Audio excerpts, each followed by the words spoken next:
T20 sensation Rinku Singh పేలవ ఫామ్తో కొనసాగుతున్నాడు.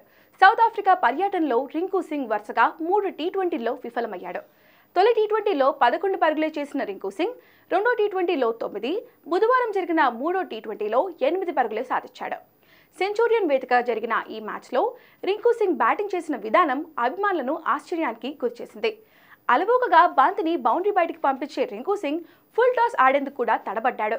బంతిని కనెక్ట్ చేయలేక సతమతమయ్యాడు. చివరకు యార్కర్ బంతిని ఆడలేక క్లీన్ బౌల్డ్ అయ్యాడు. రింకు సింగ్ తన చివరి 7 ఇన్నింగ్స్లో కేవలం 91 పరుగులు మాత్రమే చేశాడు. దాంతో రింకు సింగ్కు ఏమైందని అభిమానులు ఆందోళన వ్యక్తం చేస్తున్నారు. విధ్వంసకర బ్యాటింగ్తో మంచి ఫినిషర్గా గుర్తింపు పొందిన రింకు సింగ్ చిన్న ధోనిగా ప్రశంసలు అందుకున్నాడు. కానీ గత కొద్ది రోజులుగా ఆ స్థాయిలో రాణించలేకపోతున్నాడు. అయితే స్థిరంగా బ్యాటింగ్ చేసే అవకాశం రాకపోవడంతో రింకు సింగ్ తడబడుతున్నాడని క్రికెట్ ఎక్స్పర్ట్స్ అభిప్రాయపడుతున్నారు. రింకు సింగ్ సాధారణంగా 5, 6 స్థానాల్లో బ్యాటింగ్ చేస్తుంటాడు.